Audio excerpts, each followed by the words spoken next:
नमस्कार बहिणीनो, तुमचं पुन्हा एकदा स्वागत आहे आपल्या चॅनलवर. आजचा व्हिडिओ खूप महत्त्वाचा आहे कारण सध्या लाडकी बहीण योजनेसंदर्भात एक मेसेज खूप मोठ्या प्रमाणावर व्हायरल होत आहे आणि या मेसेजमुळे हजारो बहिणी गोंधळलेल्या आहेत. तो मेसेज काय आहे? हा आधार क्रमांक दुरुस्तीच्या यादीमध्ये नाही. आता हा मेसेज नेमका काय सांगतो, याचा अर्थ काय घ्यायचा आणि सर्वात महत्त्वाचं म्हणजे हा एरर आल्यामुळे पुढे काय करायचं, हे सगळं आपण अगदी सोप्या भाषेत इथे समजून घेणार आहोत. सर्वात आधी हा एरर कधी येतो?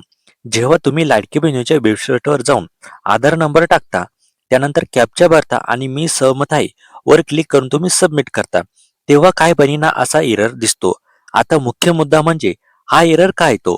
हा एरर साधारण 3 वेगवेगळ्या कारणामुळे येऊ शकतो. कारण नंबर 1, तुमची केवायसी आधीच बरोबर आहे.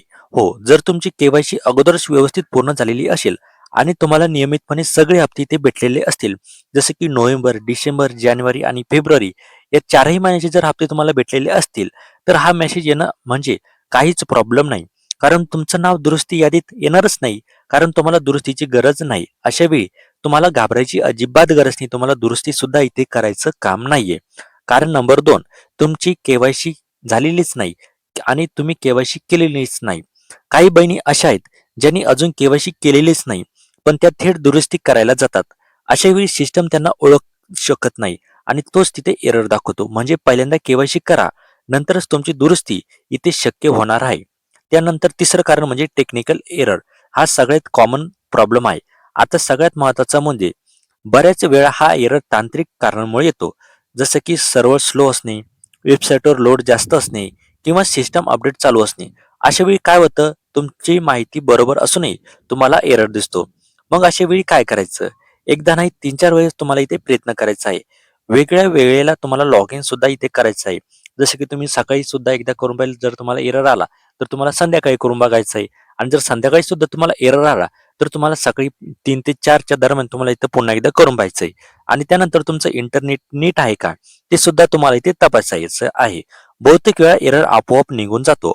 आता सर्वात महत्त्वाचा प्रश्न म्हणजे माझी केवायसी खरंच चुकीची आहे का, हे कसं ओळखायचं? तर हा खूप मोठा प्रश्न आहे. केवायसी मध्ये सामान्य चुका कोणत्या होतात? उदाहरणार्थ, सरकारी कर्मचारी आहात का? या प्रश्नाला काही बहिणी चुकीने होय निवडलं, पण खरं उत्तर नाही असायला हवं होतं. अशा छोट्या चुका केवायसी रिजेक्ट होण्याचे इथे कारण ठरू शकतं. त्यामुळे केवायसी दुरुस्ती करताना इथे व्यवस्थित तुम्हाला इथे त्या प्रश्नांची उत्तरे इथे द्यायची आहे. आता केवायसी स्टेटस कुठे तपासायचं? खूप जणी विचारतात मोबाईलवर स्टेटस कसं बघायचं? तर याचं साधं उत्तर आहे, सध्या मोबाईलवर केवायसी स्टेटस इथे पाहता येत नाही. तुम्हाला जावं लागेल जिल्हा व महिला व बालविकास कार्यालयात. तिथे अधिकारी तुम्हाला स्पष्ट सांगतील केवायसी योग्य आहे का, चूक आहे का किंवा दुरुस्तीची गरज आहे का. जर तुमची केवायसी चुकली असेल तर पुन्हा दुरुस्ती करण्याचा प्रयत्न करा. एरर येत असेल तर 3-4 वेळा तुम्हाला इथे ट्राय करायचं आहे आणि जर खरंच तुमची चूक असेल तर एक वेळेस सिस्टम अॅलो करते आणि दुरुस्ती सुद्धा इथे करून घ्यायचं आहे. लक्षात ठेवा, हप्ता येत असेल तर काही करू नका. एरर आला तरी घाबरू नका. केवायसी केली नसेल तर आधी केवायसी करा. नंतर खात्री नसेल तर ऑफिसमध्ये जाऊन तुम्ही इथे चेक करू शकता.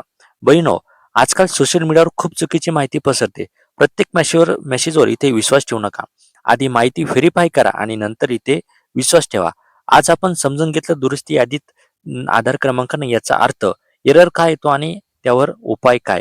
जर अजूनही तुम्हाला काही प्रश्न असतील तर खाली कमेंटमध्ये नक्की विचारा. मी प्रत्येक प्रश्नाला उत्तर देण्याचा इथे प्रयत्न करतो आणि अशाच अपडेट्ससाठी आपल्या चॅनलला सबस्क्राईब करायला विसरू नका. धन्यवाद.